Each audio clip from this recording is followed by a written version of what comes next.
Nuestra invitada de hoy es Eva Belmonte. Eva es periodista y codirectora de Cibio, la primera organización en España especializada en vigilar a los poderes públicos. Y también es autora de 2 libros, Españópoli y El BOE Nuestro de cada día, publicados por Ariel, un sello del Grupo Planeta. Yo soy Álvaro Palaguarbizu y esto es el podcast de ARPA. Para apoyar el proyecto, como siempre, sabes que puedes unirte a nuestro canal de YouTube o sencillamente comprar libros de ARPA. Está todo explicado en la descripción del episodio, en la plataforma en la que consumas este vídeo o este audio. Y ahora vamos con Eva Belmonte. Eva, eres codirectora de Cibio. ¿Qué es Cibio? ¿Cuánta gente trabaja en Cibio? Concretamente, ¿qué trabajo hace Cibio?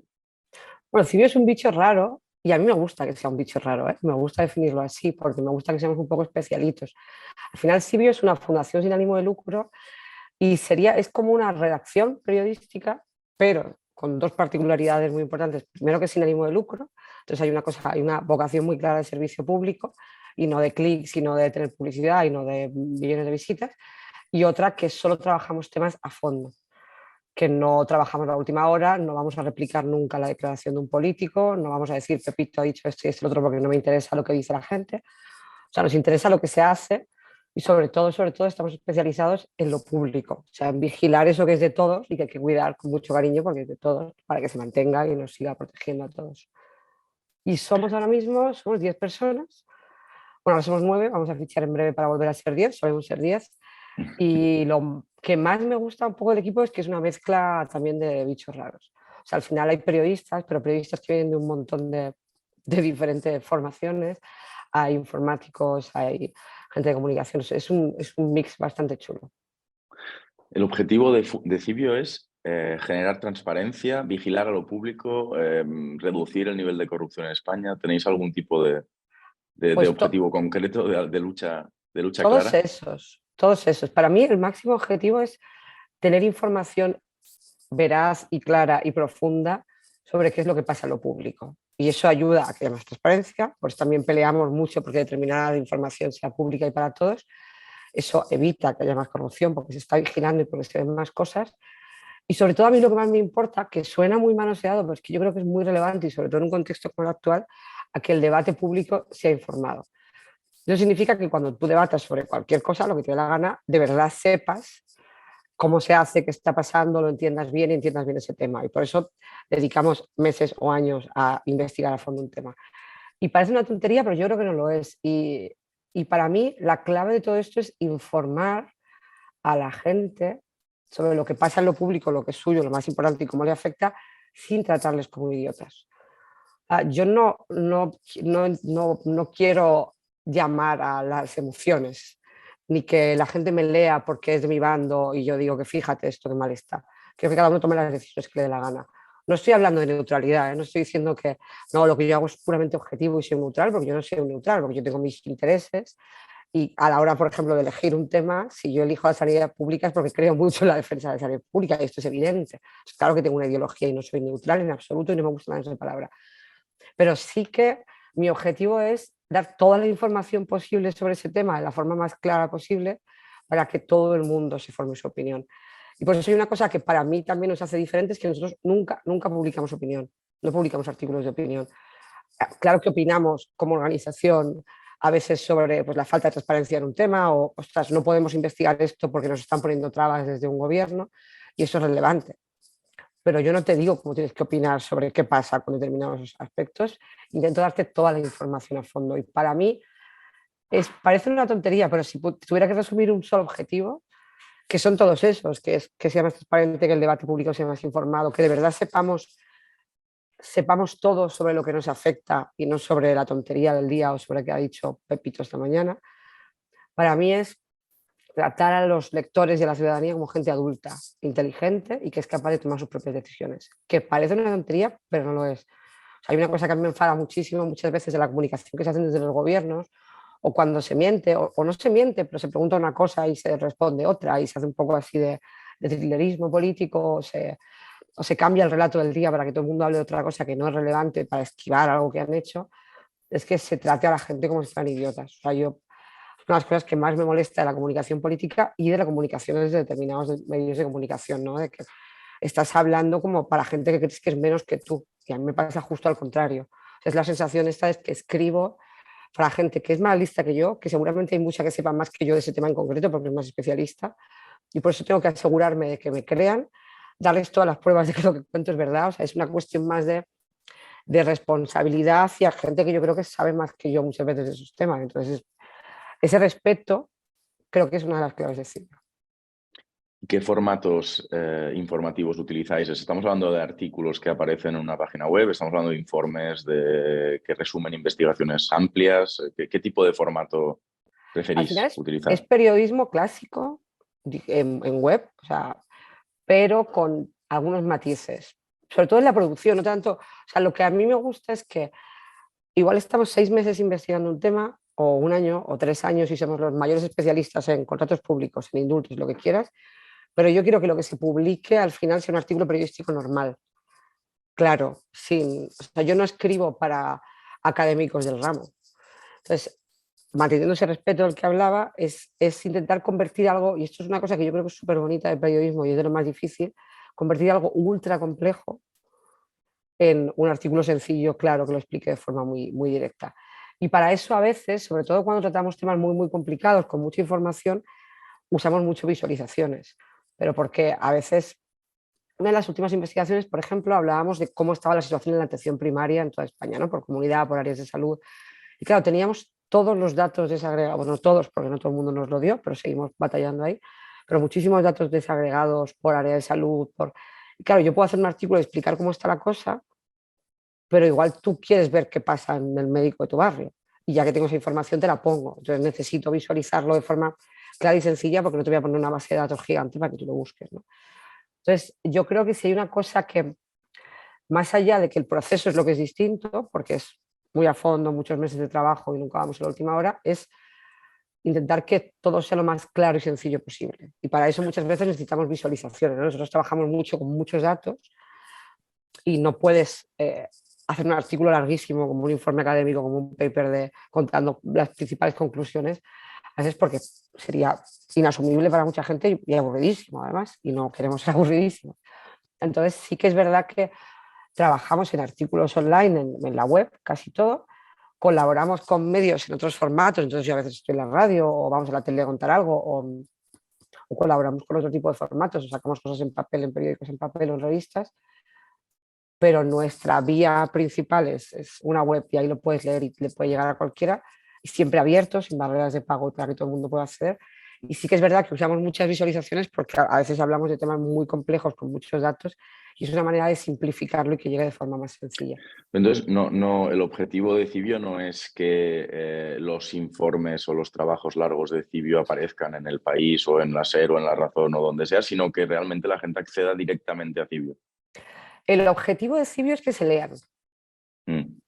A mí me da igual Ah, que sea por Cibio no, o porque lo digo sí. No, porque no. puedes trabajar o bien con intermediarios, por así decir, es decir, intentar ser, ¿no? Generar valor añadido para los Claro, medios de comunicación o ir directamente a la gente. claro, pero es que esas dos opciones para mí es un modelo muy Mm. antiguo. O sea, nosotros trabajamos desde un punto de vista, o sea, yo publico en mi web el reportaje de lo que sea.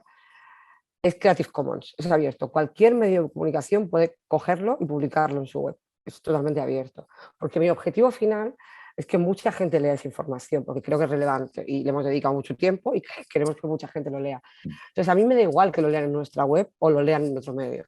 Hay artículos que solo publicamos nosotros, otros que replican otros medios, y para mí lo importante es que lo lea cuanta más gente posible. Que prefiero que sea en mi web, como no quitamos de publicidad ni de clics, claro que está guay que nos lea mucha gente y que más gente llegue a la web de Cibio y que acaben siendo socios, pero cuando te planteas esto como un servicio público, yo lo voy a publicar, pero quiero que lo publique más gente y que llegue cuanta más gente posible.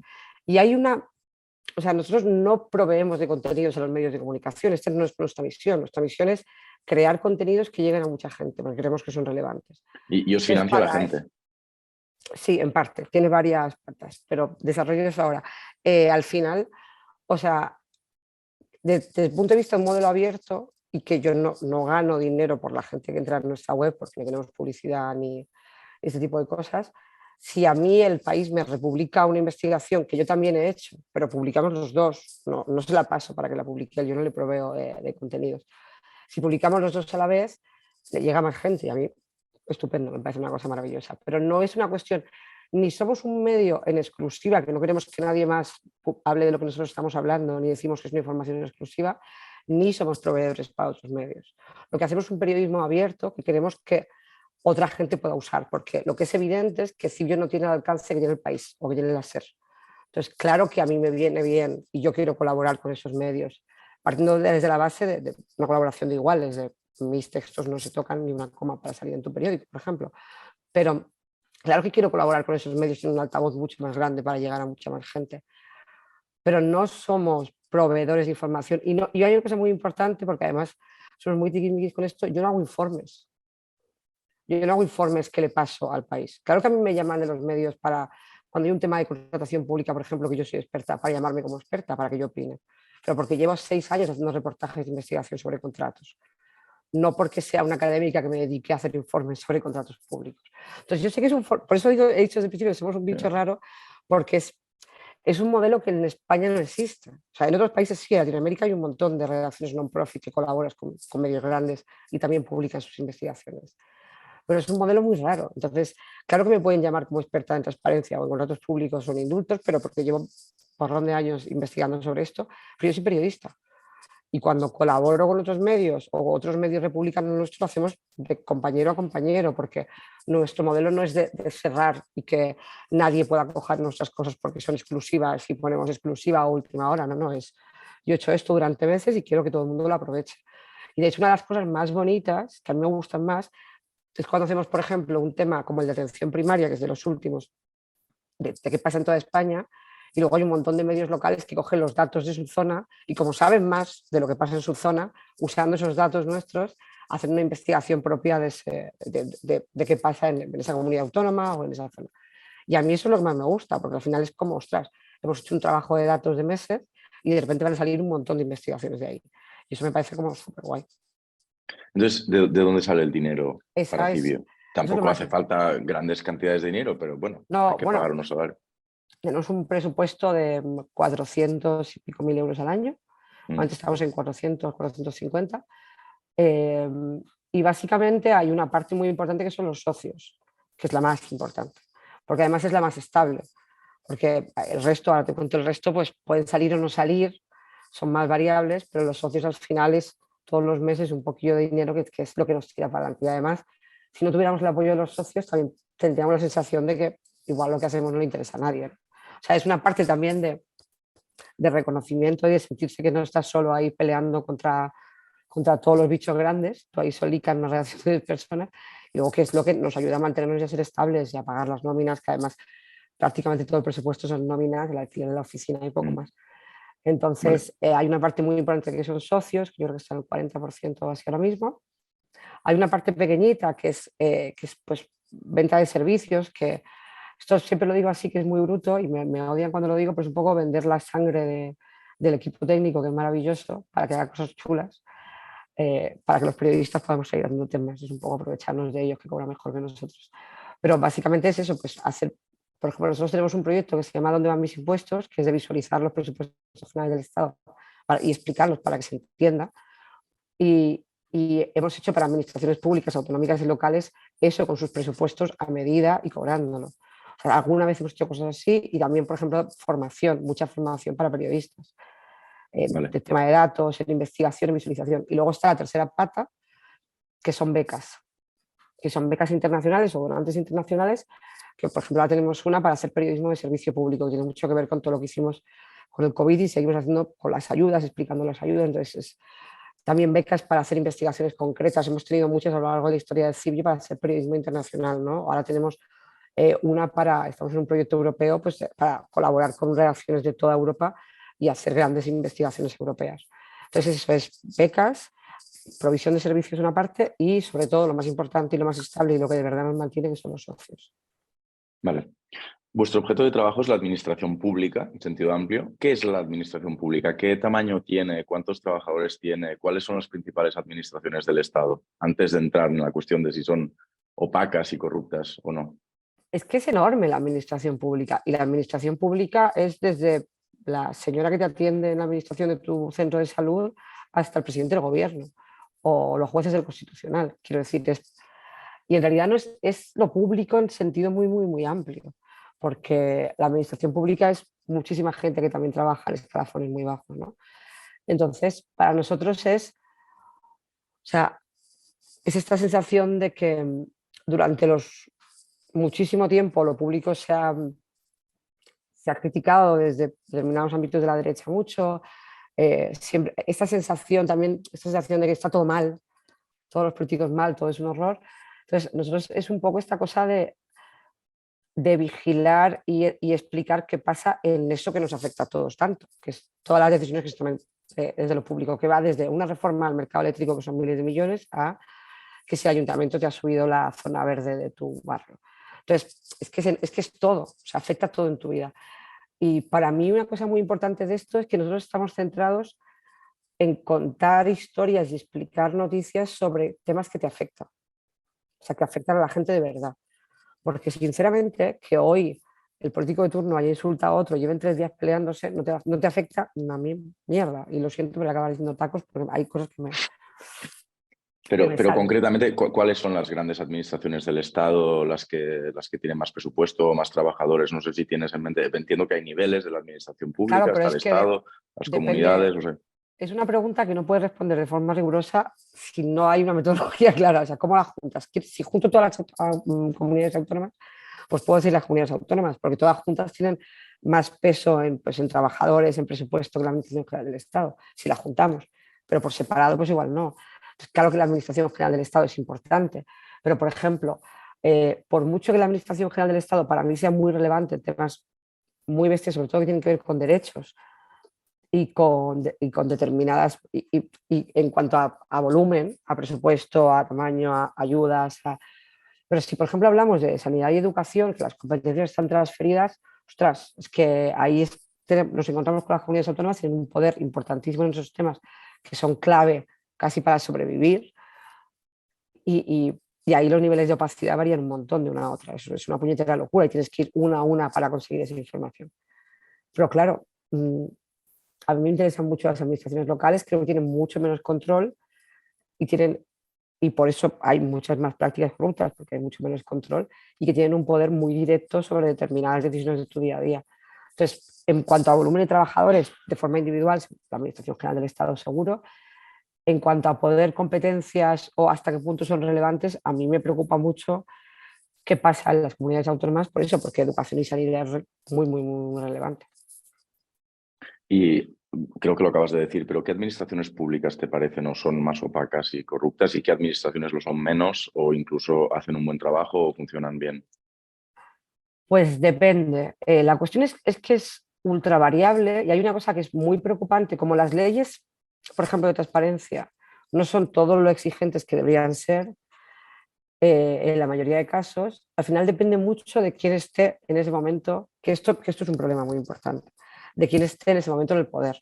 Entonces hay administraciones que durante un determinado gobierno son súper transparentes y hacen un montón de avances y otras que no lo han hecho nunca o que al revés, que llega un determinado gobierno y cambian, ¿no? Entonces, por ejemplo, si hablamos de Administración General del Estado, el nivel de opacidad, aunque no lo parezca, ha sido prácticamente igual en los últimos gobiernos. O sea, ha cambiado muy poco. O sea, igual ha habido gobiernos que han sido más transparentes en una cosa, pero más opacos en otra. O sea, el gobierno actual, por ejemplo, habla muchísimo de transparencia y es uno de sus... Y en muchísimas cosas nos está negando información que antes sí se publicaba. Por Por ejemplo, ejemplo, fíjate, esto es una chorrada, pero a mí me llama mucho la atención. Nosotros pedimos, como cada año, seguimos muy pendientes del tema de los indultos, qué pasa, quién se le da, por qué delitos y qué está pasando. Claro, nosotros cada año, desde hace unos años, pedimos a los gobiernos a qué cofradías están indultando, porque creemos que los indultos de Semana Santa son, pues eso, que eso es esto de la laicidad, del hecho de ser un Estado laico, pues no queda muy claro, ¿no? A confesión. a Entonces, el confesional, hecho ¿no? Realmente no confesional, somos un sí, sí. Estado. Sí, sí, a confesional, pero en todo caso, o sea, y lo que dicen todos los gobiernos es, no, cumplen las mismas condiciones que el resto de indultos. No cumplen las mismas condiciones porque lo que nosotros, por ejemplo, hemos demostrado con datos es que el porcentaje de indultos que se da a la gente que lo pide por la vía normal es minúsculo y los de las cofradías son muy altos. Entonces, para poder contar eso y decir que en realidad es mentira que sean los mismos condicionantes y que cuando lo pide una cofradía hay un cierto beneficio que no hay cuando lo pides de forma suelta, necesitamos saber cuántos se han pedido y a qué cofradías les has dado y cuántos has dado. Pero, disculpa mi desconocimiento, pero ¿qué indultos piden las cofradías religiosas? Pueden pedir los que quieran. Las cofradías, o sea, un indulto al final, un indulto lo puede pedir quien quiera. O sea, tú puedes pedir mañana, si quieres, al Ministerio de Justicia que indulten a un señor que no conoces de nada. O sea, no tiene por qué ser la propia persona que lo pida. Puede pedirlo quien quiera. Entonces, lo que se ha hecho, se lleva haciendo desde el siglo XIX, es que las cofradías piden al gobierno indultos a por determinados presos pues, que conocen o que les va bien para sacarlos en Semana Santa por esta cosa del perdón tan cristiana y tal. Entonces, normalmente son delitos menores, pero nosotros hemos descubierto indultos de cofradías a gente con delitos más graves. O sea, gente que había estafado a abuelos, por ejemplo, un señor de un banco, o sea, cosas así muy chungas, mucho más chungas porque normalmente es pues, pequeños robos o delitos de drogas, de gente que tiene problemas de adicciones. Entonces las cofradías los piden al gobierno, normalmente porque han hablado con el preso y se lo piden, y lo que nosotros, por ejemplo, descubrimos es que si se pedían por esa vía, era mucho más probable que te dieran el indulto a que si se pide por la vía normal, que llegan miles de solicitudes al año y se dan 40, 50 al año, se dan muy pocos. Entonces, para poder decir eso, lo que nosotros les pedimos a cada gobierno es cuántas cofradías han pedido el indulto y cuántas se han dado y a qué cofradías, porque hay algunas también que se las trata mejor que otras, que se les tiene como más cariño. Depende también de quién esté en el gobierno y en el ministerio, porque como las cofradías son territoriales, pues es un poco, mira, la de Sevilla, que yo vengo de ahí, les tengo mucho cariño. Entonces, por ejemplo, Rajoy nos daba esa información y cuando llegó el cambio de gobierno, dejaron de dárnosla. Dijeron que no nos iban a dar esa información y se negaron a responder a esa pregunta. En otras cosas ha cambiado, en otras cosas ahora sí se dan y antes no se daban. O sea, pero, por ejemplo, en la Administración General del Estado sí hay que llegar a una conclusión. Desde que se aprobó la Ley de Transparencia, que llegó con un montón de años de retraso, que se aprobó en 2013, ya la sensación es, ya tenemos ley de transparencia, está. Es un horror de ley. O sea, no, básicamente te pueden decir que no a cualquier pregunta que hagas, no hay obligación ni siquiera de publicar quiénes son los que trabajan en un ministerio, los asesores de los ministros, y de hecho nosotros lo pedimos cada año y cada año nos dicen que no. Tenemos una pelea cada año por sacar esa lista de nombres. Estoy hablando de gente que trabaja en un ministerio con el ministro, el nombre. No estoy hablando ni siquiera de su sueldo, responsabilidades, si está preparado. ¿Te refieres a los cargos de libre asignación? No, a los eventuales. Esto es súper importante separarlo porque los eventuales no tienen por qué ser funcionarios. Un eventual es el a dedo puro. Es cualquier persona, tú puedes fichar como eventual a quien te dé la gana. O sea, pero a quien quieras. No necesita nada, ninguna. Libre designación es dentro de los funcionarios darle una plaza, extenderle o colocarle en un puesto concreto a un funcionario, pero tiene que cumplir determinadas condiciones. Tiene que ser de ese grupo justo, pero tiene que tener ya una plaza de antes. Entonces, a veces se confunden los dos y es importante porque yo, por ejemplo, de un funcionario sé todo.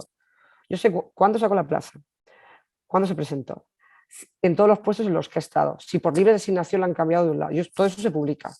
En cambio, un personal eventual, que es mucho más arbitrario, que te puedes fichar a quien te dé la gana sin ni siquiera, porque para libre designación hay que convocar para que se presente gente, de hecho. Tú puedes nombrar a dedo a una persona a quien tú quieras, es el personal eventual, normalmente son asesores, pero no siempre. De ese no sabemos nada. Hay comunidades autónomas que sí publican el listado, pero la Administración General del Estado no publica los nombres del personal eventual que trabaja en los ministerios, por ejemplo, con los secretarios de Estado. Entonces nosotros cada año pedimos esa lista de nombres, cada año nos dicen que no, pasan meses, vamos al Consejo de Transparencia, a veces tenemos que ir a juicio, hasta que al final lo conseguimos o en parte o casi todo. Y claro, o sea, estamos hablando de un nivel de opacidad. No estamos hablando de quiero saber secretos de Estado o quiero que la ley de secretos oficiales no vaya 200.000 años en infinito para atrás. Estoy hablando cómo se llama el señor que trabaja en el ministerio junto al ministro o en presidencia junto al presidente del gobierno. ¿Quién es? Porque si yo no sé quién es, no sé si está preparado, si es tu cuñado, si tiene un conflicto de interés de la leche porque en realidad es un señor que trabaja en Telefónica a la vez. O sea, ¿cómo vamos a vigilar qué está pasando ahí, si hay conflictos de interés, si no sabemos ni quiénes son? Entonces, cuando hay muchos gobiernos que hablan de los avances en transparencia, a mí me gusta mucho recordar que hay cosas tan básicas como saber el nombre de quién trabaja en los ministerios, con de alto nivel, no estoy hablando del último mono, pero el último mono sí sé quién es, porque ha sacado una plaza o la han nombrado por libre designación. Y esa gente no sabemos quiénes son. Entonces, por mucho que se hable de transparencia, que es una palabra que es verdad que ya no la repiten tanto, pero se llena mucho la boca, es que ni lo más básico. Y luego hay una cosa muy importante con la transparencia de la Administración General del Estado, es que por defecto, cuando tú pides una información usando la ley de transparencia, haces una pregunta, por defecto es no. Por defecto siempre es no. Entonces reclamas, entonces tardan meses, o te ignoran, que es lo que más hacen, ignorarte completamente hasta que tienes que reclamar. El Consejo de Transparencia les dice que tienen que darte la información, entonces ignoran al Consejo de Transparencia. Entonces la única opción es ir a juicio. O sea, quiero decir que por defecto lo que hacen es pasar de tu cara. O sea, importancia -7 y luego tenemos 20.000 discursos de gente hablando de transparencia. Esto ha mejorado en los últimos años un poquito, pero sobre todo ha mejorado, y aquí paso a las otras administraciones, en comunidades autónomas y ayuntamientos. Porque sí que han aprobado normas que son en algunos sitios un poco más avanzadas que la estatal y son un poco más valientes. Por ejemplo, cuando el lobby, por ejemplo, que el lobby de transparencia no se ha regulado y hay comunidades autónomas que sí que lo han incluido en sus leyes, ¿no? Y en una normativa sobre el lobby, ya sea pues, en ciudades, en comunidades autónomas, y luego son mucho más exigentes. Y luego se nota cuando tú haces solicitudes de información. Nosotros, por ejemplo, para hacer un tema sobre sanidad, tenemos que preguntar una a una a cada comunidad autónoma. Y las respuestas son totalmente distintas. O sea, hay gente que totalmente te ignora, gente que tarda 6 meses en responder, gente que tienes que reclamar, a gente que te responde en una semana. Entonces hay muchísima diferencia en comunidades autónomas, muchísima, muchísima. Tiene mucho que ver con que sus normas son distintas. Y quizá con su tamaño, con sus capacidades de atención al cliente, en este caso, ¿no? Al No ciudadano. Quiere decir siempre, que no siempre. supongo que en Cataluña o en Madrid pues habrá más dinero, más gente. Pero no siempre. Por ejemplo, la publicidad que se hace de contratos públicos en Madrid es de las peores que hay en toda España. Y tiene muchos más recursos que nadie. O sea, no siempre tiene que ver con eso. En normativa sí que, por ejemplo, Cataluña fue muy avanzada con su ley de transparencia, que fue las primeras, que fueron un poco más allá de la estatal. Incluyeron también temas de lobby, muy pronto fueron los primeros. Y en Madrid, por ejemplo, la norma no está mal, viene de hace tiempo, se está aplicando de forma muy lenta, pero no está mal en la comunidad. En el ayuntamiento hay una ordenanza que se está cumpliendo bastante mal, pero que es un poco más avanzada. Pero no tiene tanto que ver con el tamaño. Hay ayuntamientos muy pequeños. Hubo, por ejemplo, Torrelodones, cuando tenía la agrupación de vecinos, cuando empezaron y tal, fueron súper pioneros en transparencia. Y Torrelodones tiene presupuesto. O sea, no es un ayuntamiento pobre, pero es un ayuntamiento pequeño. No es Madrid, no es Barcelona, no es... O sea, entonces, al final tiene mucho que ver con qué normativas se aprobaron sobre todo, porque eso es lo más estable, y luego qué gente hay en cada momento, ¿no? Durante mucho tiempo en Madrid, en el ayuntamiento, tuvimos a gente que se creía mucho la transparencia. Mucho, mucho. Hicieron un montón de cosas en el gobierno anterior. Y en Castilla y León hemos tenido durante mucho tiempo a gente que se creía muchísimo esto y hicieron un montón de cosas. Y se notaba porque hacías una solicitud de información, una pregunta, y te estaban respondiendo a los 2 días. Y si no te respondían, te estaban explicando por qué iban a tardar una semana más para buscarte no sé qué. Entonces hay como 2 variables, que las que tengan leyes más avanzadas, y esto depende de las comunidades autónomas o de las ordenanzas municipales, pero hay muy pocas, y de la voluntad de quien esté ahí en cada momento, que ahí es una lotería y yo no me la jugaría a eso nunca porque siempre puede cambiar. Y por intentar generar un poquito de claridad, un marco un poco claro sobre lo que estamos tratando, cuando hablamos de transparencia o de corrupción, ¿cuáles son las problemáticas más importantes? O sea, estamos hablando de dinero y de contratos fraudulentos, estamos hablando de personal contratado de manera irregular, estamos hablando de poca disponibilidad de información. O sea, ¿cuáles son las problemáticas concretas que vosotros trabajáis o que habéis llegado a identificar como las más importantes? Bueno, depende, o sea, cuando hablamos de transparencia, para mí la clave es que no hablamos de dinero en bruto. Hay una cosa que les viene muy bien a los gobernantes para hablar de transparencia, porque así da la sensación de que son muy transparentes y es mentira, que es cuando, por ejemplo, cuando se aprobó la ley de transparencia, se hizo una campaña en plan, ahora hay una ley de transparencia y tienes derecho a saber lo que cobra tu alcalde. Perdóname, no tengo, o sea, me parece muy interesante lo que cobre mi alcalde, ¿no? Y claro que tengo derecho a saberlo, pero esto no es lo más importante. O sea, lo que cobra un presidente del gobierno o cobra un alcalde, o incluso cuando se hace esta cosa de las declaraciones de bienes, por ejemplo, de diputados o de altos cargos, yo quiero saber qué tiene un diputado, un alto cargo, un ministro, antes y después de pasar por el poder. pero no quiero saber qué tiene. A mí me da igual que tú tengas 7 casas y 3 coches o no tengas nada. O sea, y creo que se hace mucho populismo con esto, también con los sueldos, por ejemplo. Porque yo quiero que, yo qué sé, es como es que el presidente de gobierno cobra 70.000 euros. O sea, yo no me comía ese marrón por 70.000 euros ni de lejos. O sea, me parece que están súper mal pagados. Pero creo que se hace esta cosa como de striptease de los sueldos y de que todo el mundo enseña lo que tenga. Y a mí lo que me interesa, por ejemplo, las declaraciones de bienes. Yo no quiero saber que un ministro tiene tanto dinero en acciones, quiero saber en qué acciones. Porque igual son de una compañía que está regulando. Y eso es lo que me preocupa. Y ahí va mucho más dinero. Entonces, se ha centrado mucho en lo que cobra un político o si tiene 3 casas y 2 coches. Y a mí lo que me interesa saber es de dónde viene ese dinero, si tiene acciones, en qué compañías, si ha tomado decisiones sobre eso, cómo le ha afectado, y no tanto lo que cobra. Y luego, el mayor agujero negro que hay en la transparencia en este país, y ahí sí se mueve muchísimo más dinero y ahí nadie pone el foco porque no les parece tan relevante, es todo el tema del lobby. O sea, si un gobierno aprueba una reforma eléctrica, son miles de millones de euros durante millones de años, muchísimo más de lo que podemos ni imaginar. O sea, comparado con el sueldo del ministro, o sea, es como comparar una hormiga con un sistema planetario entero. Entonces, a mí, sinceramente, poner el foco en lo que cobra un ministro me da un poco lo mismo. Claro que hay que saberlo, pero es un básico. Pero no me parece lo más relevante, me parece con quién se está reuniendo para hacer una reforma. ¿Qué papeles le dan? ¿Hasta qué punto esos papeles que le ha dado un lobby concreto aparecen en la norma final? Porque eso nos va a afectar muchísimo más. Entonces, cuando hablamos de transparencia, para mí la cuestión no es los dineros. Y creo que se hace muchísimo populismo con, se ha firmado un contrato de tantos euros para comprar no sé qué. Ya, es que igual vale eso. Pero pasamos al otro tema, el tema de la corrupción. Ahí sí que es una cuestión, o sea, la mayor parte de los casos de corrupción de este país tienen que ver con contratos públicos, porque es donde está el dinero, la relación entre empresas y lo público con mucho dinero de por medio. También hay mucha corrupción en cuanto a te apruebo una norma medida, hay mucha de ese tipo que es mucho más difícil de detectar.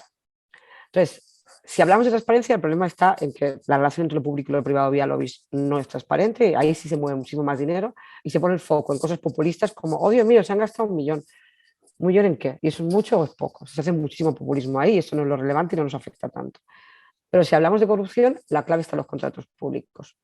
Y el problema con los contratos públicos es que la corrupción es tan burda, tan burda. O sea, cuando nosotros investigamos contratos públicos, encontramos cosas tan bestias y tan llamativas y que se ven tan a kilómetros, porque como no hay una vigilancia, como no hay una vigilancia real sobre lo que está pasando, es que si nadie te mira, ¿para qué vas a...? Y hay 2 tipos de corrupción. Hay una corrupción tal cual, o sea, pura, que es voy a hacer este trapi para que Pepito se lleve este dinero y luego Pepito me contrata a mí o me da no sé qué o pone a mi prima a trabajar ahí. Y luego hay una ilegalidad que no es corrupción pura, pero es ilegal, que es que muchas veces en administraciones públicas, y aquí sí que aquí sí que importan los recursos de los que hablabas antes, en las administraciones públicas muchas veces no hay gente que controle de la burocracia de la contratación, que es muy complicado. Entonces puede ser que haga este contrato así porque se piensa que sea así o porque el de antes le ha dicho que era así, pero no sepa que hay una reforma que ahora ya no se hace así porque es complicado. O sea, a veces la falta de recursos en las administraciones públicas, sobre todo las pequeñas, hace que muchas veces se cometan ilegalidades porque estar al día de las normas de contratación es complicado de la leche. Y no debería ser, pero muy complicado. O sea, yo las llevo al día y me vuelvo loca. O sea, modifican la ley de contratos con cada nuevo decreto ley, casi cada uno de cada 2. Es muy complicado. Entonces, esa contratación, esa corrupción que tiene que ver con los contratos públicos es masiva. O sea, si tú miras un grupo de contratos públicos, cualquiera que tú quieras, de la administración que quieras, un bloquecito de 50, 20, alguno es ilegal. Siempre, siempre, siempre. Es una puñetera locura. Porque no se ha hecho bien o porque nadie lo está vigilando. Y esto se ve a kilómetros. Ilegal, no, ilegal en el sentido de que no cumple la ley o ilegal Sí. en el sentido de que no cumple la ley en beneficio de alguien Lo que que no podemos, debería obtener beneficio. claro, lo que podemos saber de primeras es que o sea, lo que yo puedo saber a priori solo mirando los datos es que es ilegal porque no cumple la ley, porque yo sé que no cumple la ley. ¿Cuál es Luego el está, caso típico de no cumplimiento de ley en un ¿sabes? Para que bueno, entendamos sí. bien de qué estamos hablando. Por ejemplo, nosotros hicimos una investigación sobre contratos menores. Los contratos menores son contratos que, como son más pequeños que ciertas cantidades, que son 15.000 euros, 15.000 euros en suministros y servicios y 40.000 en obras. Los que están por debajo de esa cantidad, las reglas para darlos son mucho más fáciles y tiene sentido, porque si vas a comprar una cosa de 6.000 euros no es lo mismo que una obra de 10 millones. tiene sentido que las reglas sean más fáciles. Entonces, con algunos matices, porque se ha ido cambiando alguna cosa en los últimos años, tú esos contratos los puedes dar a dedo, no tienes que anunciarlos, o sea, no tienes que hacer un anuncio diciendo quiero contratar esto, quién se presenta. O sea, el proceso es mucho más fácil. Yo quiero contratar esto, que vale menos de 15.000 euros, Pepito me lo hace, toma Pepito, tal. Ahora hay algunos matices porque algunos organismos piden 3 ofertas y tal, pero todo puede ser opaco. Entonces, claro, dar un contrato a dedo es mucho más fácil. Es mucho más fácil y tiene mucho más espacio para dárselo a tu amigo Pepito porque luego te va a dar tal, porque además no hay apenas justificación, o sea, en el expediente, los papeles que se guardan es un poco, contrato esto a Pepito por tanto dinero. No hay mucha más justificación.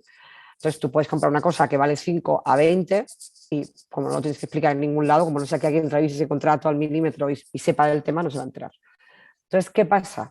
Una de las corrupciones más habituales, de las ilegalidades más habituales, que se pueden hacer, ojo, por corrupción pura, por dárselo a Pepito, o porque tal, o se pueden hacer porque es que los procesos son muy complicados para hacerlo con un contrato normal, tengo que estar mucho tiempo, fíjate qué pereza, es que es todo muy complicado, que no vale como excusa, a mí no me vale. Entonces, uno de los trapis más habituales es coger un contrato que vale 200, partirlo en cachitos, darle todos esos cachitos menores a dedo a la misma empresa y ya está. Que es lo que se llama un troceo, un fraccionamiento. Eso es totalmente ilegal. Nosotros hicimos una investigación sobre contratos menores y vimos, por ejemplo, claro, una cosa súper llamativa que había un montón de contratos de si el tope son 14.000 a 13.999 euros. Había un montón de contratos, por eso digo que es burdo. Había un montón de contratos menores en esa franja de entre 14.000, no sé qué, o sea, 13.000 y pico y 14.000 a la misma empresa el mismo día por lo mismo.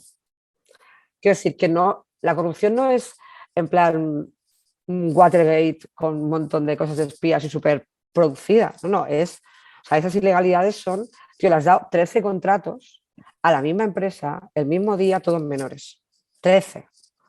13. O sea, que había uno que era un cuartel que iba a renovar la cocina y lo que hicieron es hacer contratos separados de por aquí esta mesa, por aquí el microondas, por aquí no sé qué tal, todos a la misma empresa.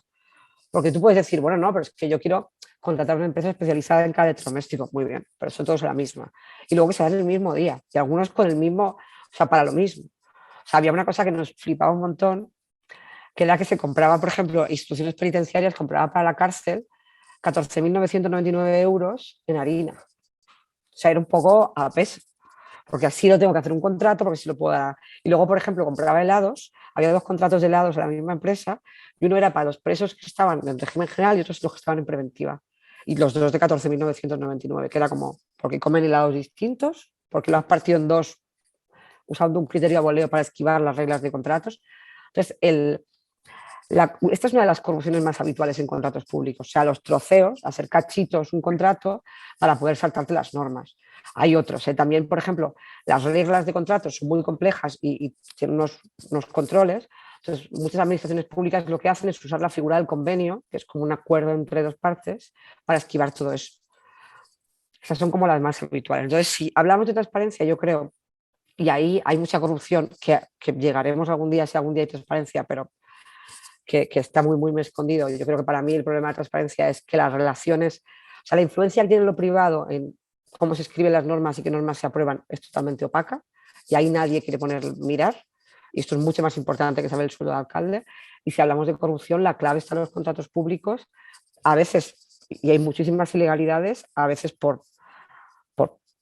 simplemente porque se quiere hacer más rápido, porque fíjate, es que es muy cansado o porque no tienen recursos, y otras veces porque de verdad es una corrupción directa y voluntaria. Entiendo que no tenemos una visión de conjunto clara, una visión agregada de ambas cosas, ¿no? De la influencia de los lobbies o del sector privado en la construcción, en el diseño de leyes y de normas, y por otro lado en la cuestión de cuántos contratos son realmente ilegales o están hechos de forma corrupta. O sea, sois 10 personas, hacéis lo que podéis, un día No, pero investigáis la salud. en contratos sí que hemos llegado bastante a, por ejemplo, cuando nosotros investigamos los contratos menores, investigamos todos los contratos menores. Todos los contratos menores. De todas las administraciones, sí, durante un tiempo. Sí, no fue un trabajo de limpieza de datos y de sacar datos de muchos meses, de como casi un año. Entonces, ahí sí que, y sacamos todas las administraciones. Una de las últimas que hemos hecho de contratos es una investigación sobre todos los contratos de emergencia adjudicados y publicados en 2020, todos los que se hicieron por la pandemia, ¿no? Por ejemplo. Entonces, ahí miramos todos, de todas las administraciones públicas. Ahí, o sea, no se salvó ni el tato. Y es verdad que, o sea, todos los adjudicados y publicados en 2020, porque hay, por ejemplo, ahora mismo está el IGESA está publicando contratos de Ceuta de 2020 ahora. O sea, ¿Qué es el IGESA? Es como el organismo que gestiona los recursos sanitarios estatales. Como Ceuta y Melilla no tienen las competencias transferidas, lo compran ellos. Entonces están, pues eso, comprando, están publicando ahora contratos de la pandemia de abril de 2020 ahora. O sea, nosotros sabíamos cuando publicamos que había cosas que aún no estaban publicadas, pero de todo lo adjudicado y publicado en 2020 hicimos investigaciones. Y ahí pues descubrimos cosas como que se compró usando procedimiento de emergencia, que si te contaba que el contrato menor es fácil, el procedimiento de emergencia es jauja. El de la pandemia ya era fiesta, porque tú podías pagarle a un señor para que te diera algo y ya luego si eso firmar el contrato. No hacía falta ni un contrato antes, se podía acordar por teléfono, era todo porque hacía falta que fuera rápido.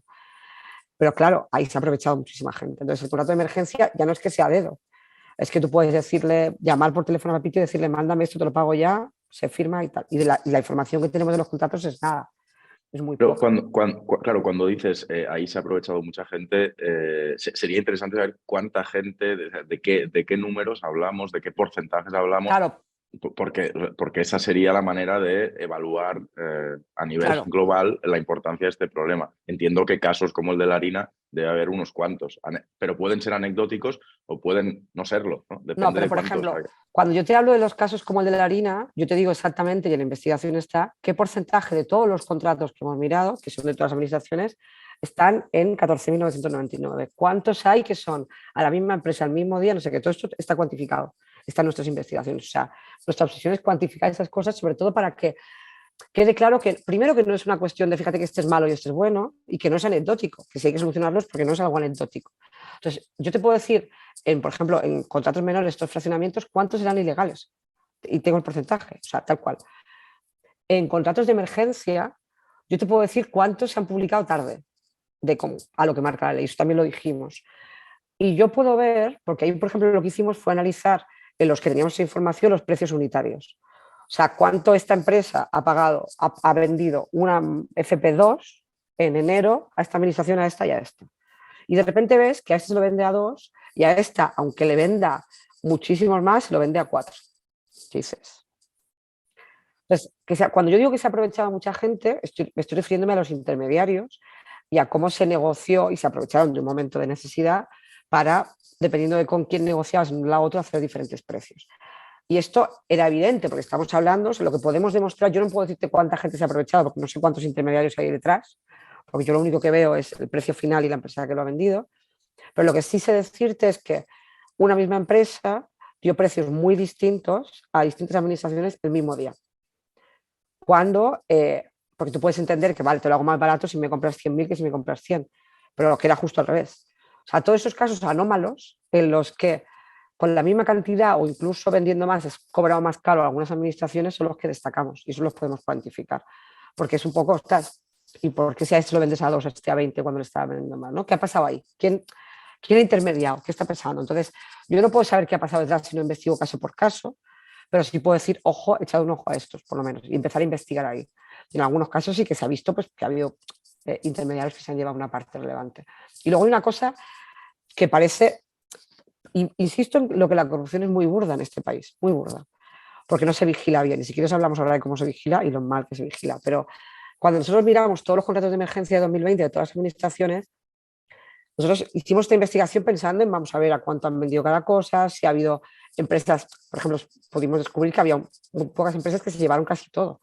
O sea, estuvo muy concentrado al final, no era tampoco tanta cosa suelta.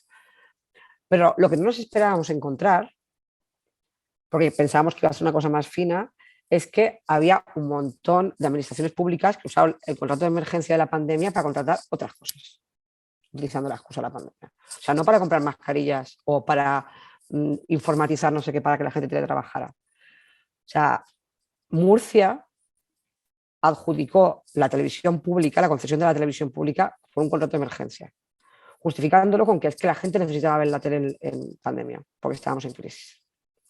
Estamos hablando que una concesión de una tele pública es un proceso, un contrato que lleva un año, año y medio. O sea, que si van con retraso es un puñetero problema. O sea, no puedes darlo por emergencia porque tú te has retrasado. O sea, tienes que encontrar otras fórmulas.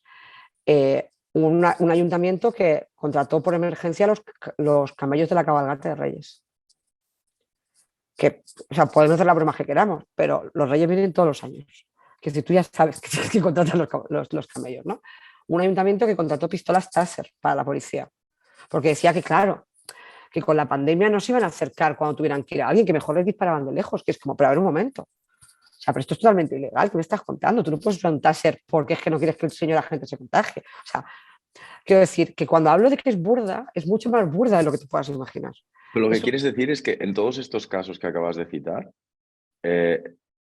la compra, la motivación de la compra es la corrupción, no es la aceleración de un proceso o el aprovechamiento de una situación para ir más deprisa. No, No, yo no, no sé yo no sé cuál es la motivación en cada caso.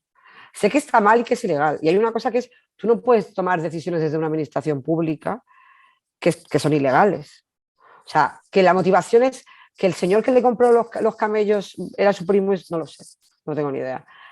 Pero a mí, directamente, es que a mí lo que me preocupa es que se aprovechen de una situación, además con esta jeta. Y, por ejemplo, lo de la concesión de la tele pública de Murcia, estamos hablando de un contrato de muchos millones a la empresa que ya la tenía, que ya le habían retrasado el contrato, y que además hay un montón de chanchullos detrás de esa concesión, porque en todo el proceso de pliegos, los pliegos se echaron para atrás varias veces por fallos en el proceso. O sea, eso huele fatal y es muchísimo dinero. Que lo de los tases es, tienes un morro que te lo pisas, tienes un morro que te lo pisas.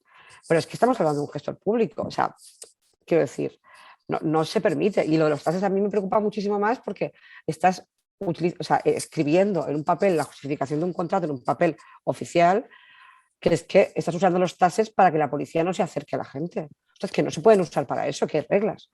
Entonces, claro que las motivaciones pueden ser muchas y las conclusiones pueden ser muchas. Y si un juez estudiara cada caso, puede decir esto es ilegal y puede ser prevaricar o puede ser malversar o no. Bueno, ahora cambiaría todo mucho, pero puede ver que. O también puede decidir que es que lo que estás haciendo es ilegal porque incumple derechos fundamentales a la hora de arrestar a un detenido. Es que hay muchas vías. Que en la mayoría de casos es más, yo esto lo hago más rápido, que es que si no, ya ves tú qué pereza. Seguramente. Pero es que eso es saltarte las reglas desde un cargo público que parece, dices, bueno, claro, es que la burocracia, bueno, pues cambia la burocracia, porque perdóname, pero los representantes públicos sois vosotros, quienes votan las leyes sois vosotros. Entonces cambia la puta ley para que sea más sencilla. Pero no me vengas con, es que es muy difícil contratar. Esto pasa mucho desde la ciencia, por ejemplo. La gente que trabaja en investigación dice, es que la ley de contratos es un horror, no nos dejan hacer nada. Fatal. La academia. Yo digo, pero es que tu problema no es la ley. Tu problema es que tú, investigador, estás haciendo el papeleo y haciendo los contratos. Y tiene que haber un administrativo de la Administración General del Estado que controla de contratos haciendo eso por ti. Tu problema es de falta de recursos. Porque claro que es difícil contratar con una administración pública, pero es que tiene que haber controles. Porque si no, ¿cómo evitas? Y aún así, todo lo que se escapa, pues imagínate. Con lo cual, como mínimo, es muy interesante porque como mínimo cada ejemplo que has dado y cada informe o cada trabajo que realizáis son como semillas que se van plantando para posibles procesos de lucha contra la corrupción. En algunos casos no darán nada de sí, pero en otros, como el de la tele murciana, quizá dentro de 2 o 3 o 4 años nos encontramos con que había efectivamente un pufo gigantesco ahí y que vosotros fuisteis de los primeros en empezar a cuestionar, ¿no?, lo que se estaba Claro, haciendo ahí. nosotros lo compartimos todo. Porque o sea, tenemos dudas sobre eso legalmente, pero yo, por ejemplo, si un contrato público veo que es ilegal, yo no puedo llevarlo, yo no puedo recurrirlo, porque yo no soy parte interesada. Veremos, porque según cómo igual encontramos alguna vía para.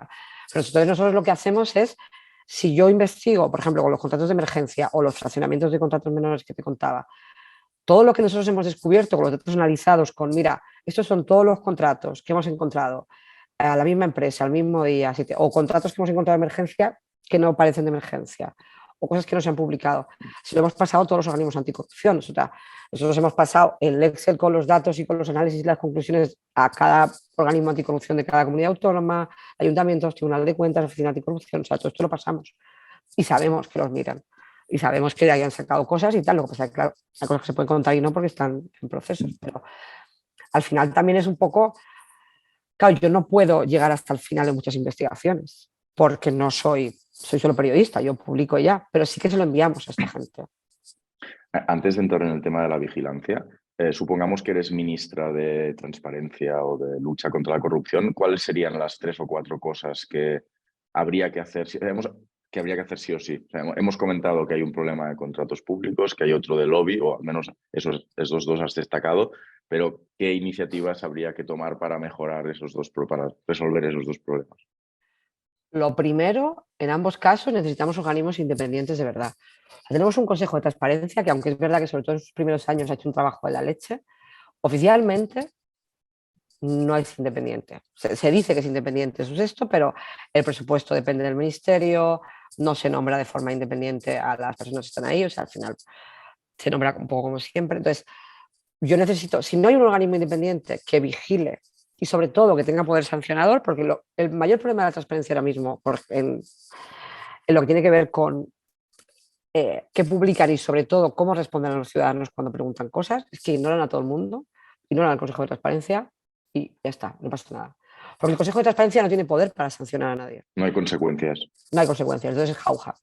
Entonces, lo primero que haría es que ese organismo que de verdad tiene que vigilar la transparencia tendría recursos y sería independiente y tendría poder sancionador. Entonces, claro, yo puedo, si tengo gente para vigilar, puedo decir, lleváis sin publicar estos 6 meses, sanción.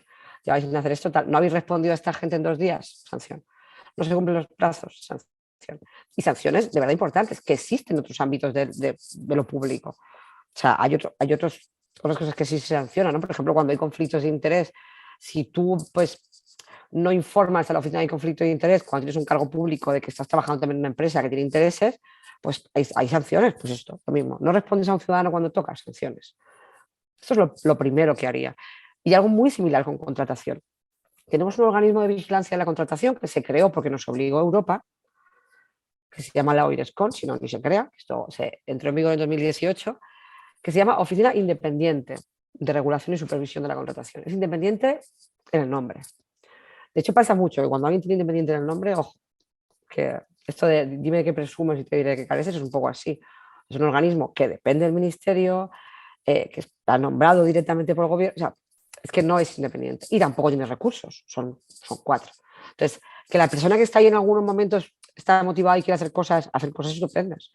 Pero claro, sin poder sancionador, sin recursos. O sea, nosotros sabemos que la UIRESCON, cuando analiza contratos públicos, los analiza como nosotros, sacando los datos de contratación del Estado a cholón y limpiando como si fuera el fin del mundo. O sea, no tiene un acceso privilegiado a datos para vigilar. O sea, estamos en las mismas.